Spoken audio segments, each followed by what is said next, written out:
cranked up again, Amanda? As an announcement, our resident Christian author.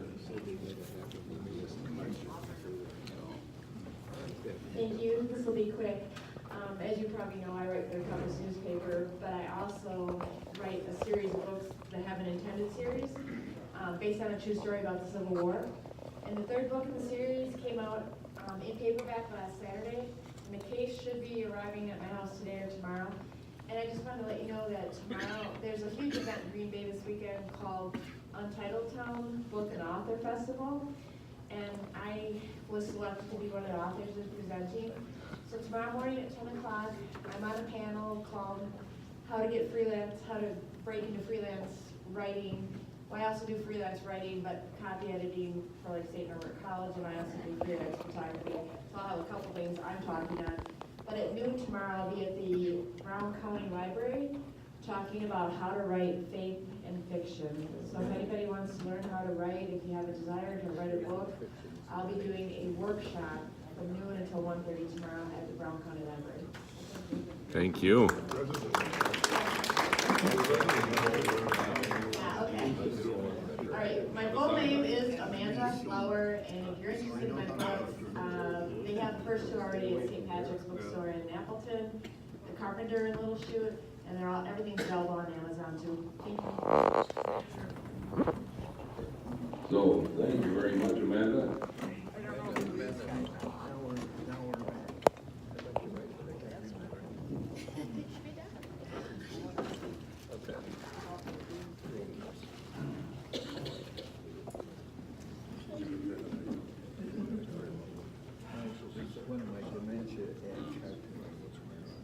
Jesus Christ is risen from the dead. Hallelujah, hallelujah. Hallelujah. Oh, you should say Jesus is truly risen. Hallelujah, hallelujah. Jesus Christ is risen from the dead. Hallelujah, hallelujah.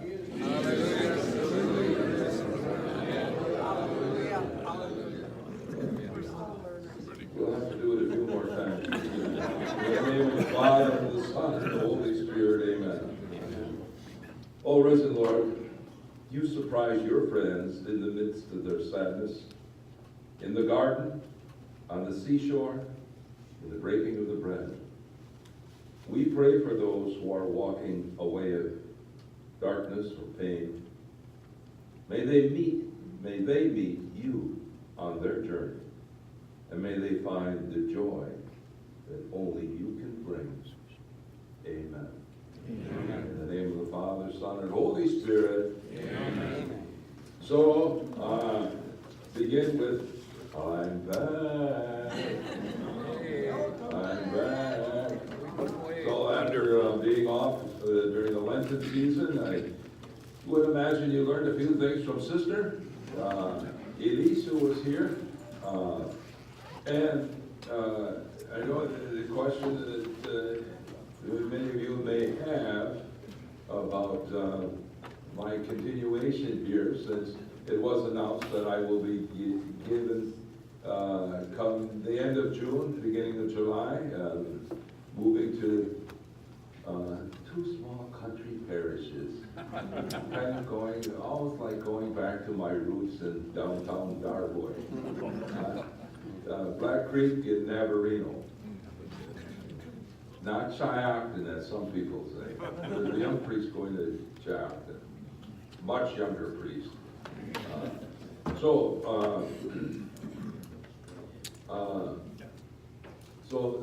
I need to do a little tweaking of the mass times in Black Creek, but I think I can, continue even after July 1st. I do believe so. Okay. But that's dependent upon you. There's two things that you have to do. Not only continue to come, unless you die.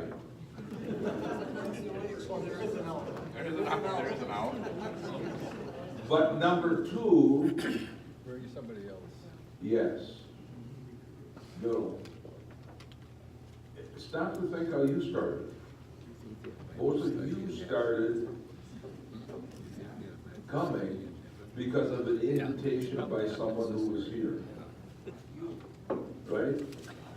So, you know, it's up to you to spread the good news. Okay? And in many of the parishes here, we've had a number of people who've gone through the Alpha course. Some parishes have Christ Renews His Parish. All right? Church course. That man is you. Right? I know St. Pius had that, right? Okay. Well, isn't this a good follow-up to that? You know?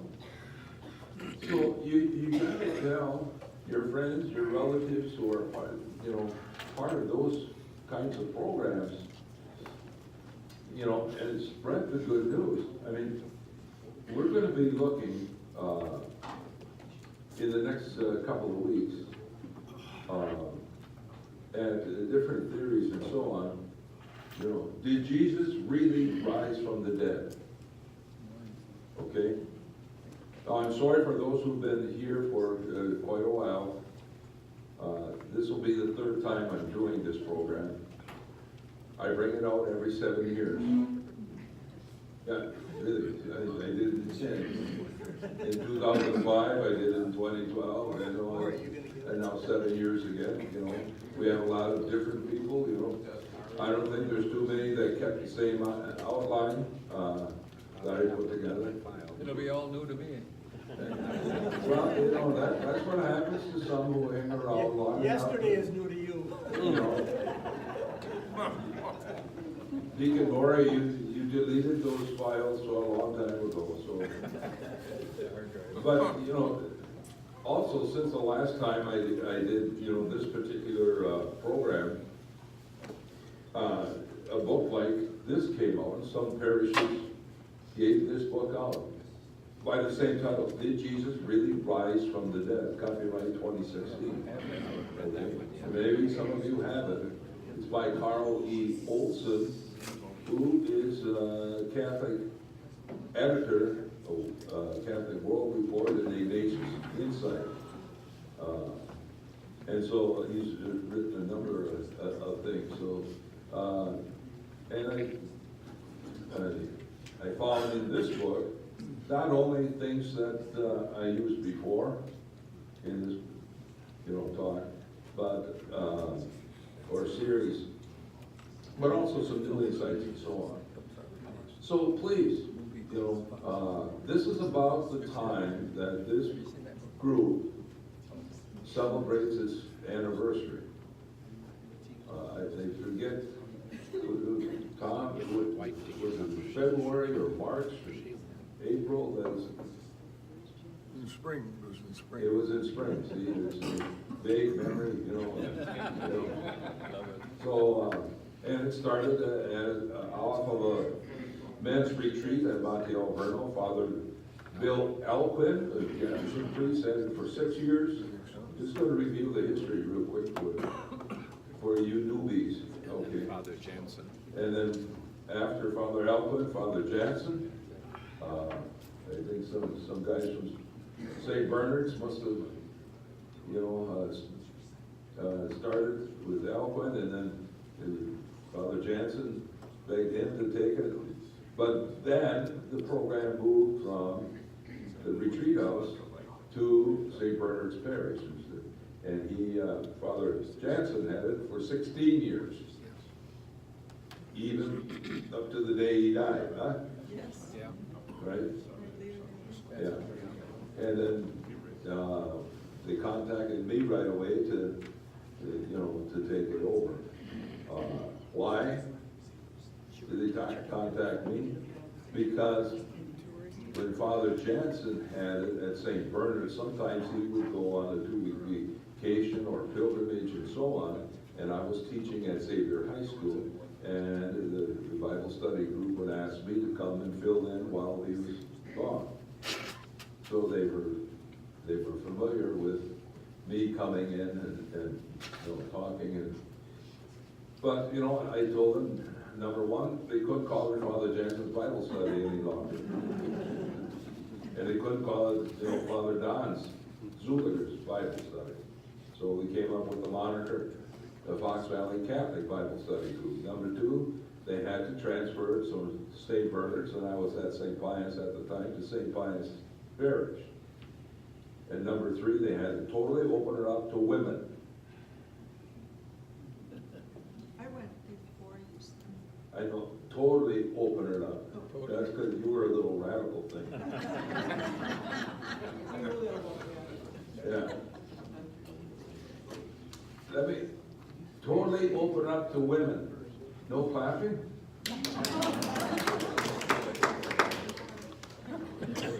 I see, we've had some faithful people from St. Pius. When it was at St. Pius, you didn't go right away, right? No, I was still working. Yeah, you were still working, see? So, and then when I moved here in 2005, we moved it here, the Bible study group, and so it collected some people from the south side and so on. But please, spread the good news. If those who were closest to Jesus, after they discovered an empty tomb, and when Jesus appeared in the post-resurrection time, if they would have just kept their mouth shut, we wouldn't have Christianity today. We wouldn't be here today. Right?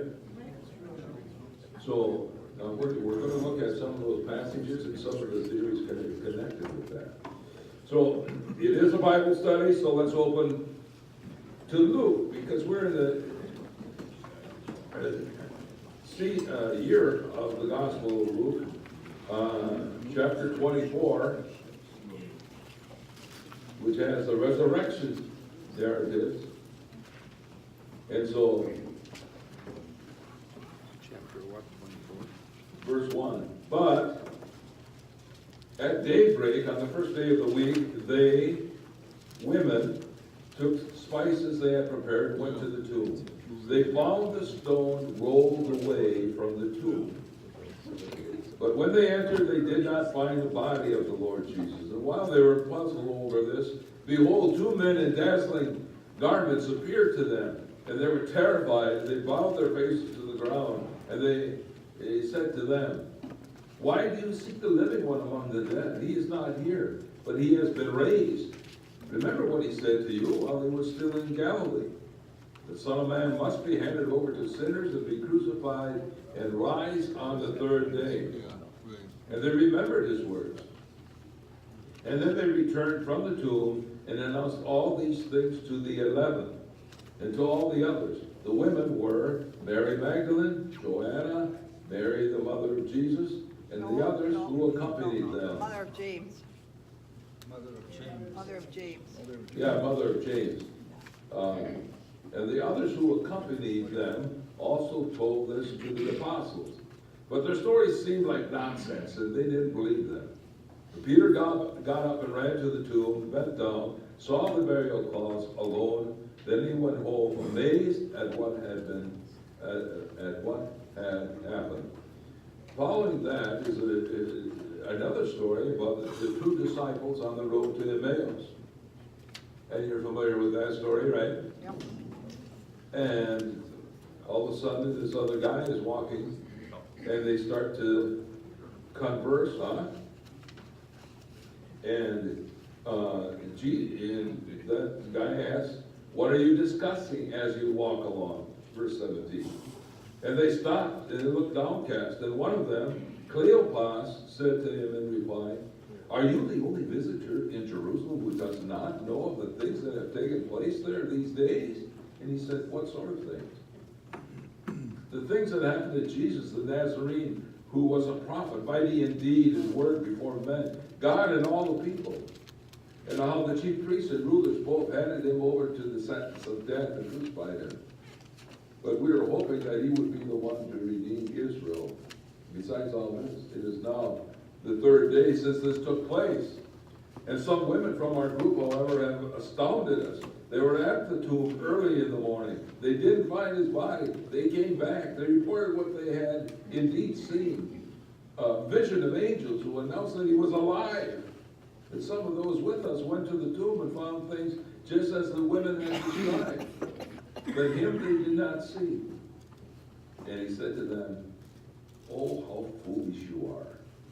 How slow of heart to believe all the prophets. Was it not necessary for the Messiah should suffer these things and enter into his glory?" And then beginning with Moses and all the prophets, he interpreted to them what referred to him in all the scriptures. Please note, what follows, you could call the earliest Bible study. Right? And who was giving it? Jesus. The resurrected Jesus, huh? Yes. The resurrected Jesus. And then, of course, they didn't recognize him until they invited him to sit down, and with them, and break bread, right? Yeah. I don't see many of you, sharing the donut. You got to use one of those hard rules. That's why I eat hard rules when I come here. That's too hard. Oh, yeah, I was so do with dentures. Okay, so then we go down to verse 36.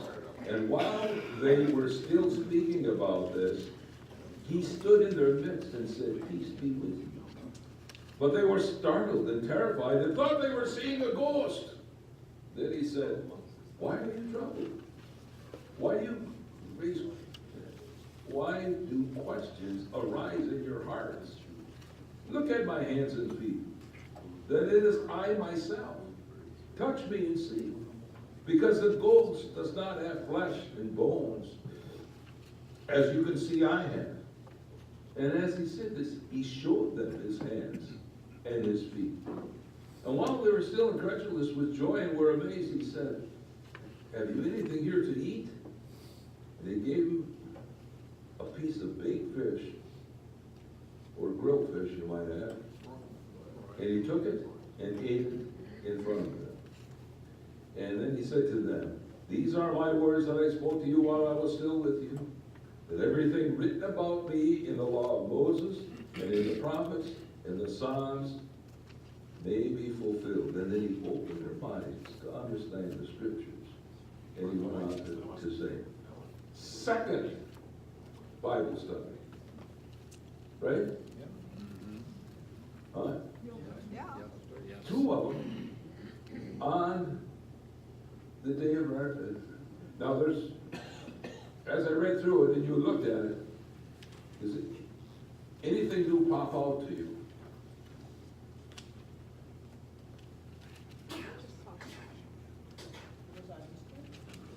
Thank you. It was the day of his resurrection, yes.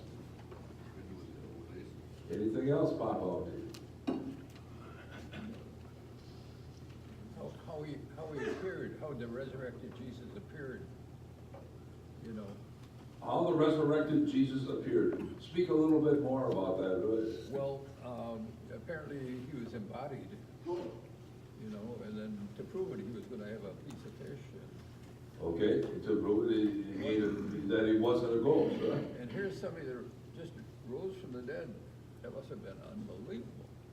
Yeah, amazing. Amanda? Well, I was just gonna say the last, in 49, where it says, "Stay in the city until you're clothed with power from on high." That's kind of interesting, I wonder what they were thinking when he said that. Okay, verse 49. "And behold, I am sending the promise of my Father upon you, but stay in the city till you are clothed with power from on high." So that was an expression, and it's like Luke is holding back, because Luke is believed to be the author of the Acts of the Apostles. And what happens early in the Acts of the Apostles? The coming of the Holy Spirit, right?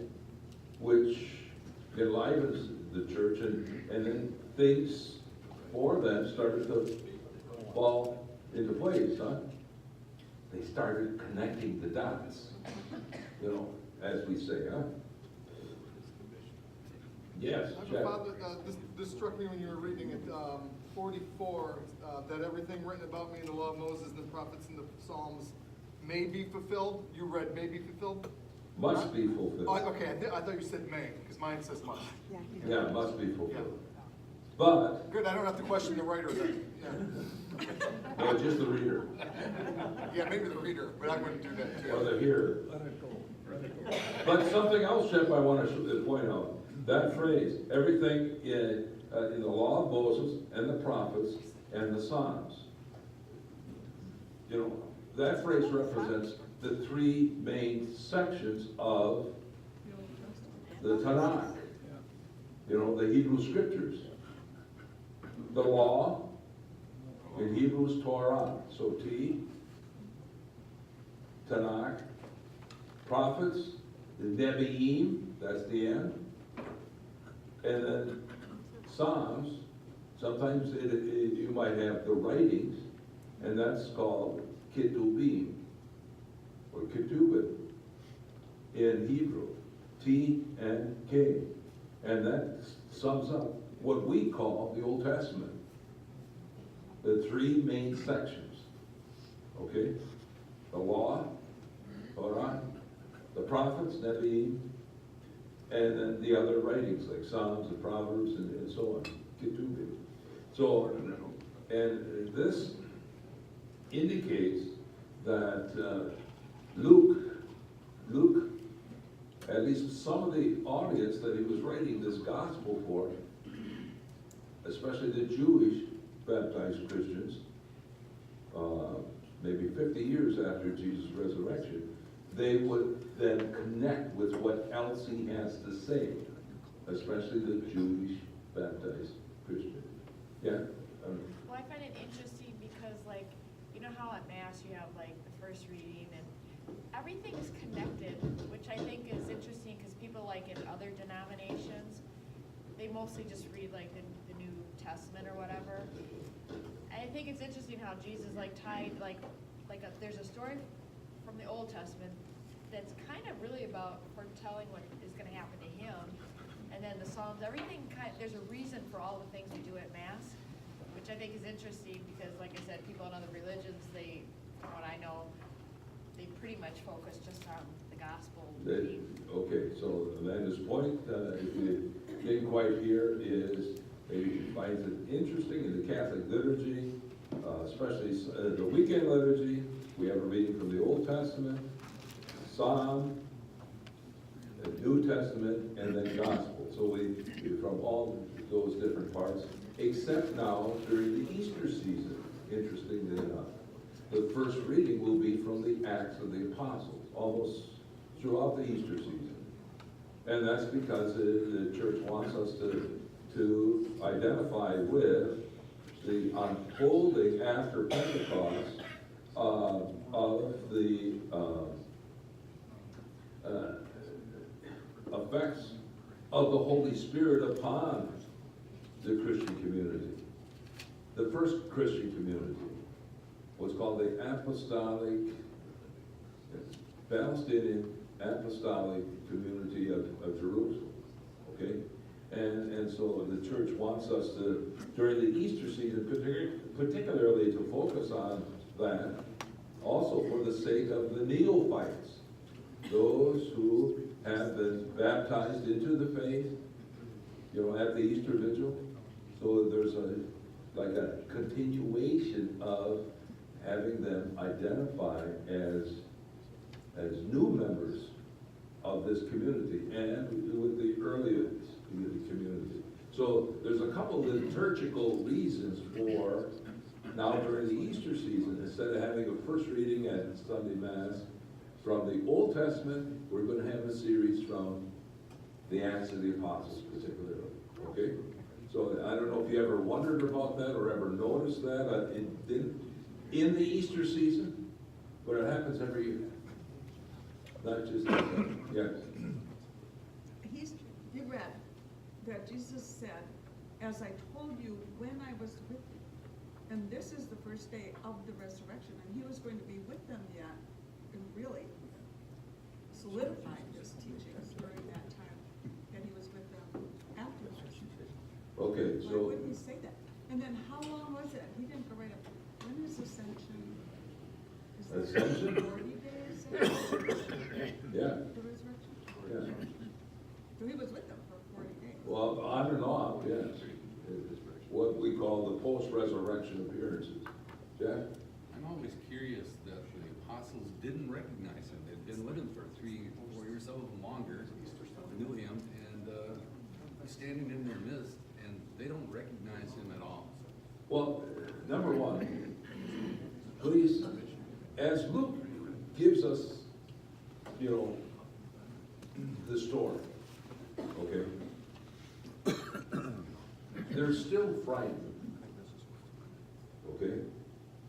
And it's 3 days after his resurrection, or after his crucifixion. And the women come early in the morning to where the apostles are and say, he's not there, the tomb is empty, you know, and we've seen this vision of angels. So Peter and John, as reported in the Gospel of John, you know, run to the tomb. And John gets there first because evidently he's younger and fitter than the big, you know, fisherman, Peter, you know. But he waits for Peter to go in and see first, okay? And then they come back and they say, what is this all about? Can you imagine, you know, not knowing, not remembering, filled with that grief, and then by that time, you know, Luke reports, anyhow, Judas is gone. He said he came and appeared to the 11. Did you catch that in the reading? Yeah. Yeah, some did. Well, you didn't say that. Okay. Okay. So Judas isn't there. You know, he went out on a limb. So, but the thing is, you know, can you get into, you know, how they might be feeling? And then, late in the afternoon, these other 2 disciples come running in, out of breath, running back from their town of Emmaus, and say, we've seen the Lord, you know, he was walking with us, you know, when we went and we broke bread. And just as they said that, all of a sudden, the door wasn't unlocked for him. The door was locked before that, it wasn't unlocked. There he stood in the midst. And we have this appearance before that community.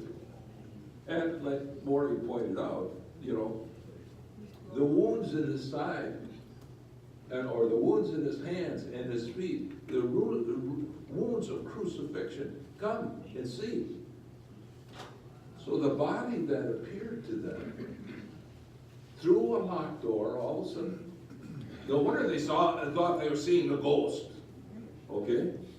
But to prove that he wasn't a ghost, you know, give me something to eat. And evidently, he was eating fish. But it says something about the nutritious diet and what the Lord favored. And so you might say, by way of extension, why do Catholics eat fish on Friday? Only because it was a rule that was done to help the fishermen. Yeah, you think so. But the first thing the resurrected Jesus asked for Yes. was fish. So don't be cynical that way. What were they supposed to eat? Yeah, what were they supposed to eat? Yeah, kill their mules? Vegetables, sheep, goats. They must have had some lamb chop left Oh, yeah, over. that's They celebrated Passover a couple days before. Amanda, again. Quick question, so it says the 11, but then he appeared to them, but what about Thomas? I thought he missed that, because then the story of doubting Thomas. Well, that's where we get, you know, the lack of synchronization in the story, which sometimes is pointed out by some cynical skeptics.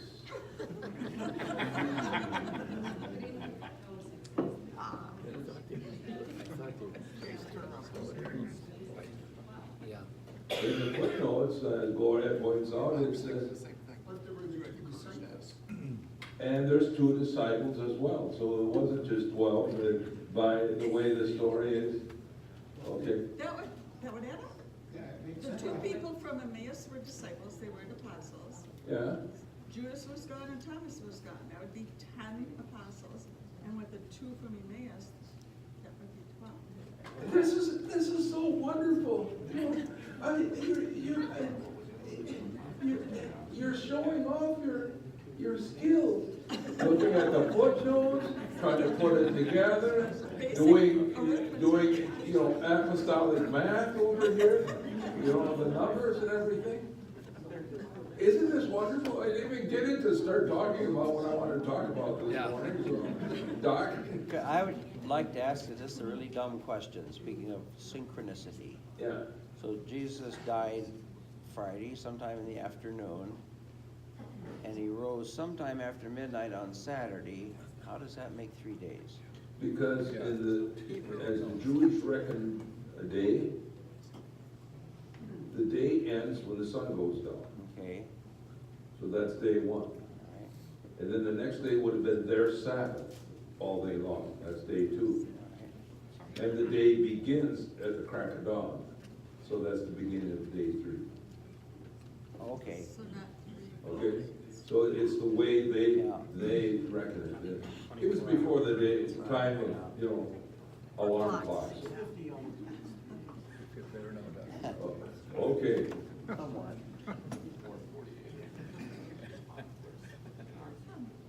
Anything else? It doesn't. No, not that Judas came back. No, but Gloria brought up in the footnote that there was 12, you know, and Pat pointed out, okay, there was 12, but Judas wasn't there, and Thomas wasn't there, because the next week, Thomas is there, said he wouldn't believe. Okay, but the 2 disciples on the road to Emmaus came back. Evidently, and this is strange, because evidently, he did include the women in this appearance. Okay? It was the women who first discovered the empty tomb. Yeah, oh, they were there. And Luke is the gospel writer that usually, you know, if women are involved in something connected with Jesus, he points it out.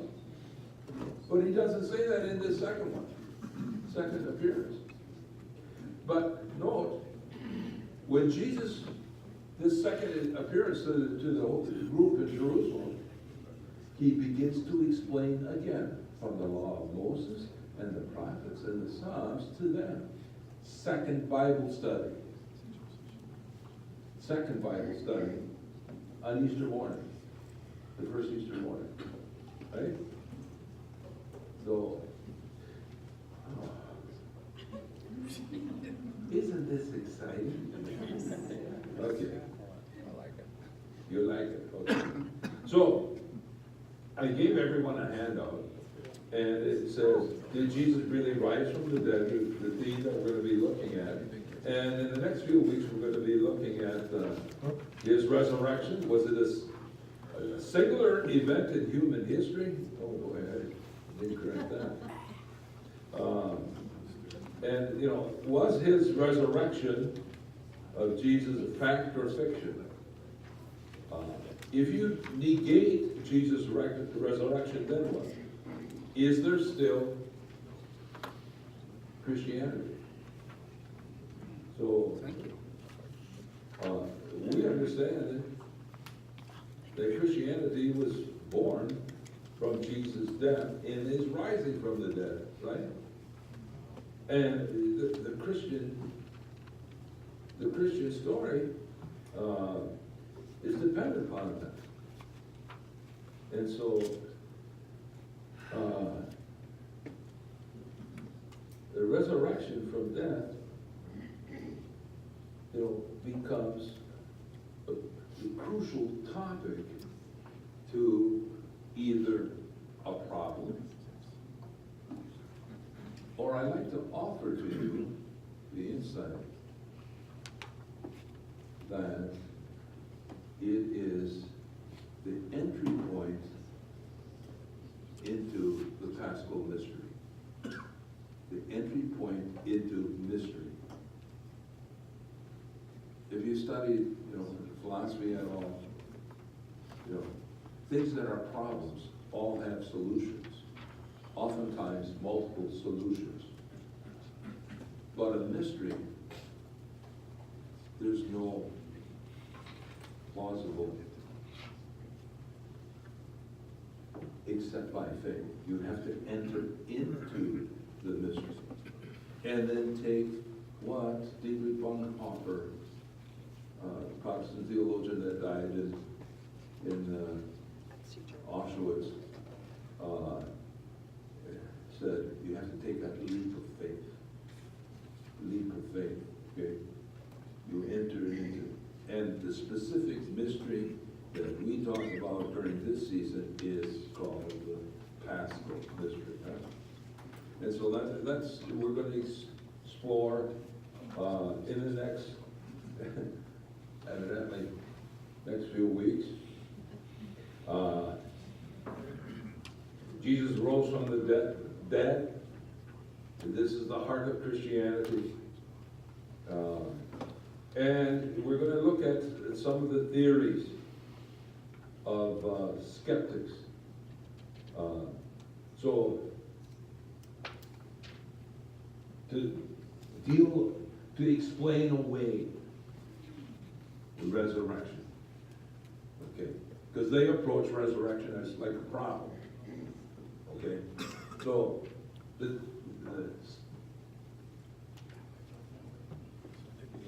skeptics' theories.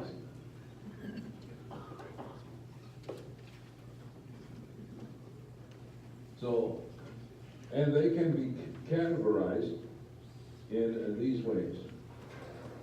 So, I have at least 6 or 7. So, one is the swoon theory. Huh? It's very long, so. Yeah, but basically, it says he really didn't die on the cross. He passed out or so on. Another one, second one is the hallucination theory.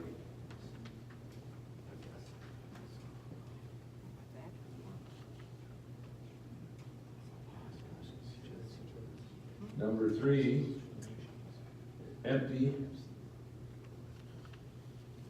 or wrong tomb theory. That the women were mistaken and they went to the wrong tomb. Okay?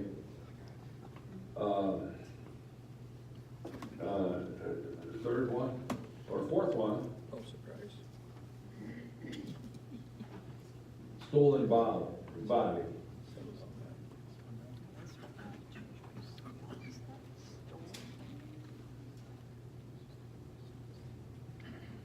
Mary, when the resurrected Jesus appeared to Mary, right, she thought he was the gardener, and she as much as said, if you've taken the body away, tell us so that I can go and get it. Okay, so that's where that comes in. Okay, stolen body, and we're going to take a look. I think it's at the end of the Gospel of Luke. Matthew. In Matthew, he talks about the guards that were placed there, and they came back and said he's gone, and the religious officials said to them, "That's all right. We'll pay you off. Tell everyone in the street that his disciples came and stole the body." So it comes from a hostile source. Fifth one is the resuscitation.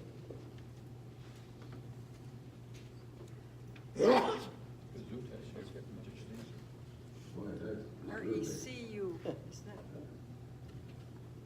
RECUSS. Resuscitation. Is that right? RECUSS. Resuscitation theory, that Jesus was almost dead. Maybe he passed out, and they put him in a cold stone tomb, and then he came back to life.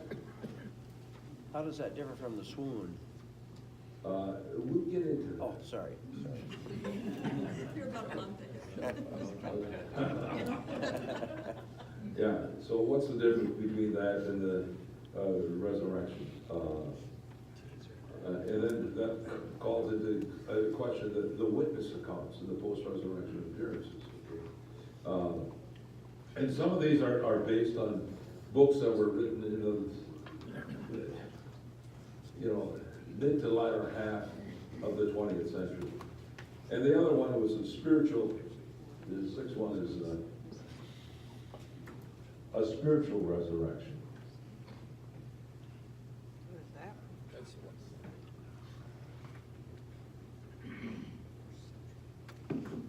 Bring in a ghost. Spiritual resurrection. And that's popular with the Jehovah's Witnesses.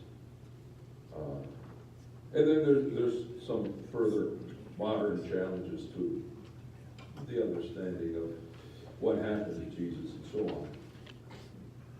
So, the heart of Christianity is the resurrection, and Jesus rose from the dead.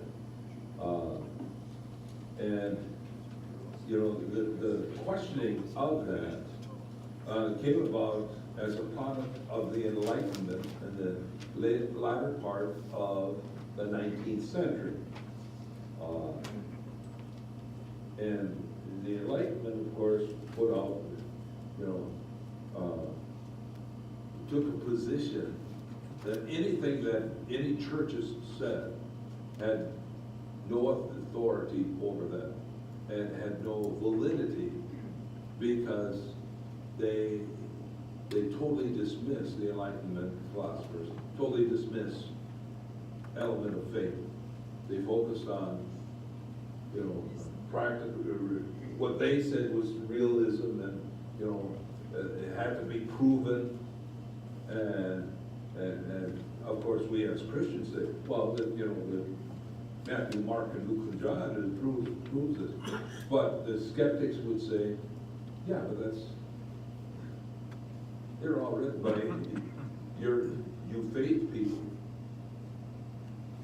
and perceived and passed on by you faith people. Well, we don't believe that faith. We don't put stock in that. That's not factual to us. It's not historical to us. So we need, you need something else to prove it to us.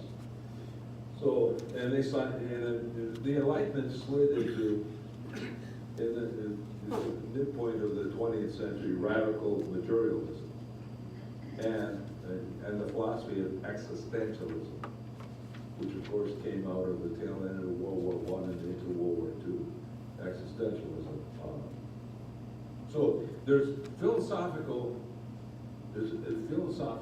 principles that created the foundation for the skepticism and criticism of Christian faith, and centered on negating the resurrection of Jesus, okay, which is the heart of Christianity. Okay, Don? Father, I don't know if you could call this a theory or what, but there was I don't know if it was a radical or what, but he was on television. And he says, Jesus was a rebel. He caused a revolution. He got crucified. End of sentence. That was it. Jesus was a rebel. Started a revolution. He started a revolution. Got crucified. Got crucified. End of sentence.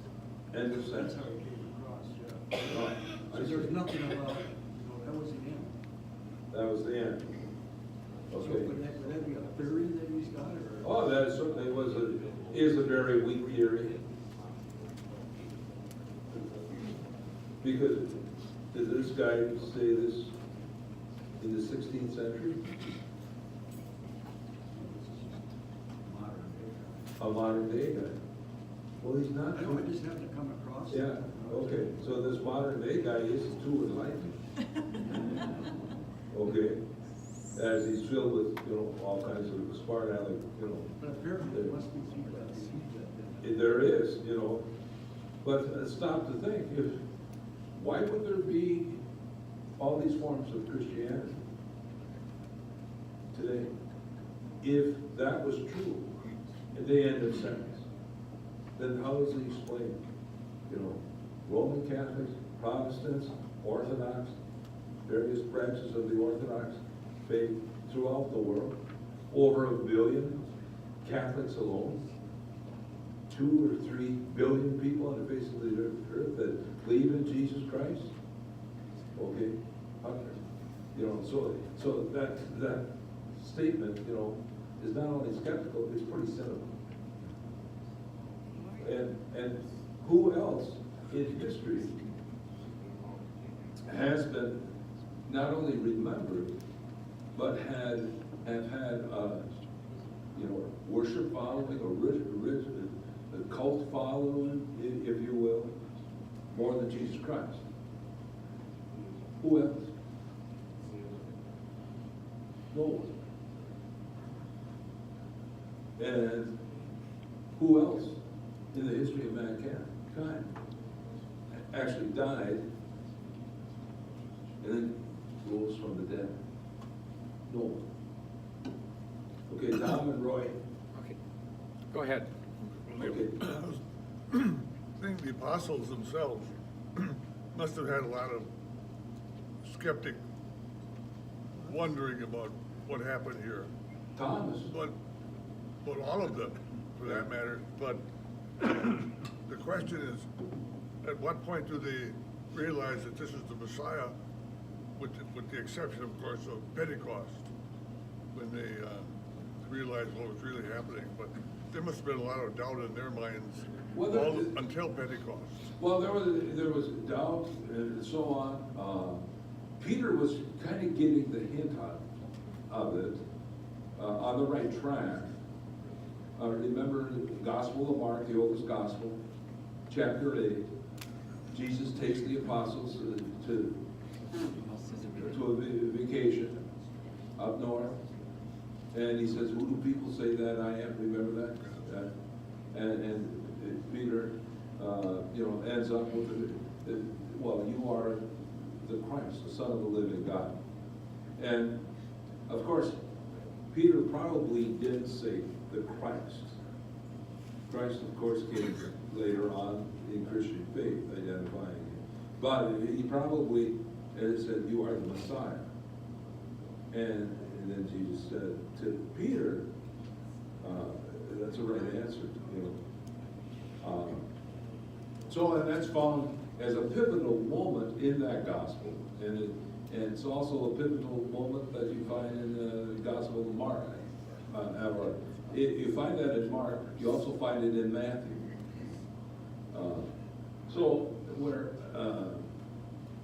In Matthew, Jesus follows it up by saying, and because of Peter, it's called Peter's confession of faith. "You are Peter, and on this rock I will build my church. The gates of hell shall not prevail against it." So that's one of the pivotal moments then in the beginning of the coming in awareness of true faith in what Jesus was about for his disciples. The fullness of it comes after Pentecost, when they received Pentecost. And then there was probably a little delay as well. Roy? My point is, all the points are of the skeptic. Let's play another skeptic. The women came back because the stone was too big and it could not be rolled back. They needed help. How in the world did that stone get rolled back? If it hadn't been that the stone was rolled back, we wouldn't be talking as we are today. Play with that theme. How,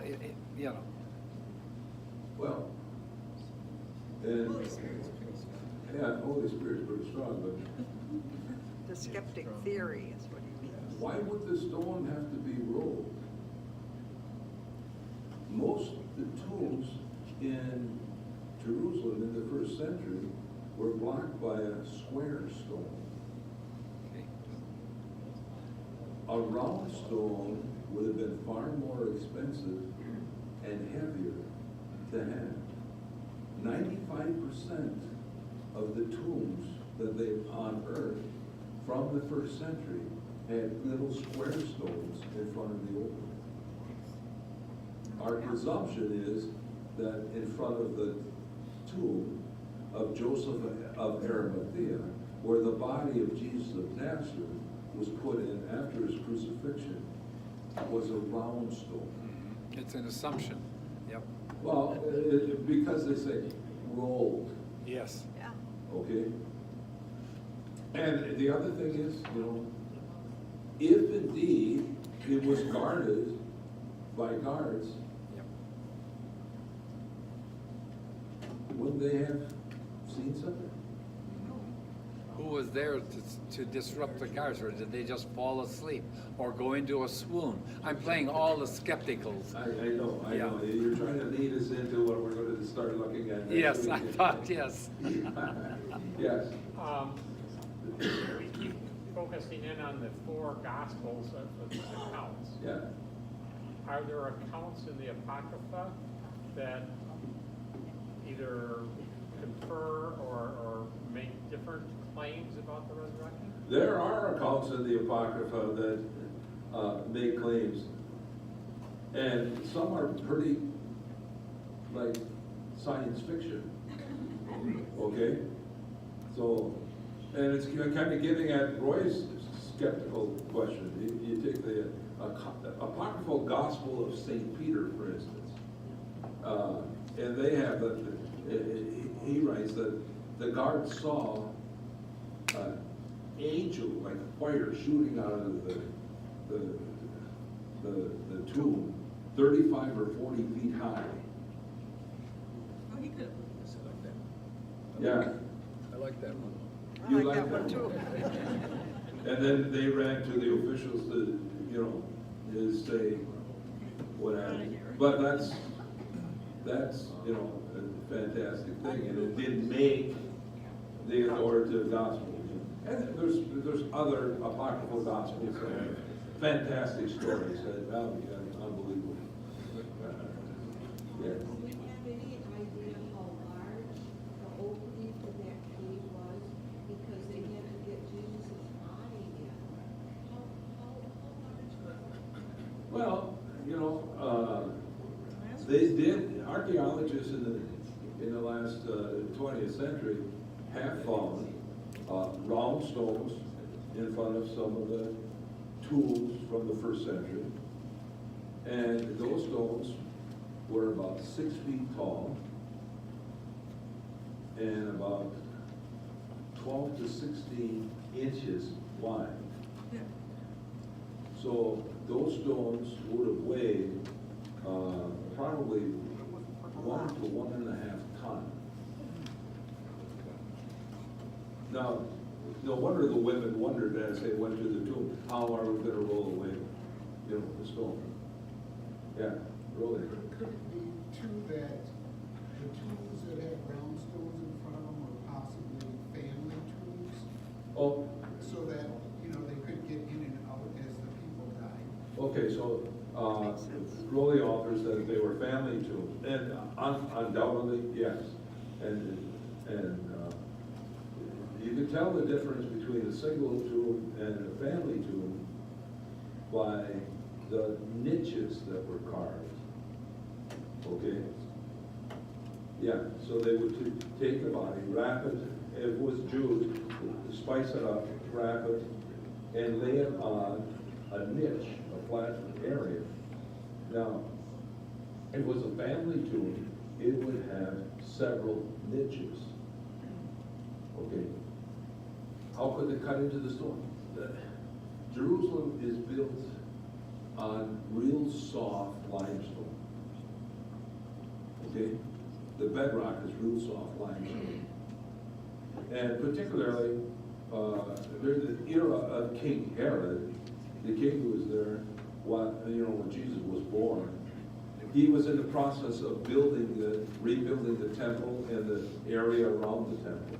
And they were cutting these humongous stones for the building materials for the temple and the area around the temple. But it was soft limestone, it wasn't like marble or something, so it was very malleable, but it left all kinds of, like caves and holes in the surrounding bedrock, which they used. There's more that I can talk about that, but hey, we're just about out of time.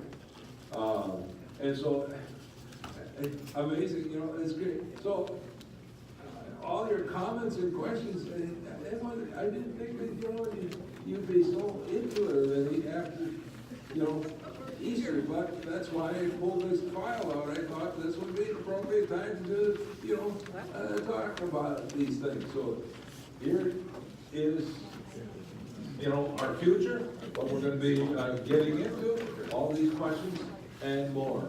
So thank you very much for coming and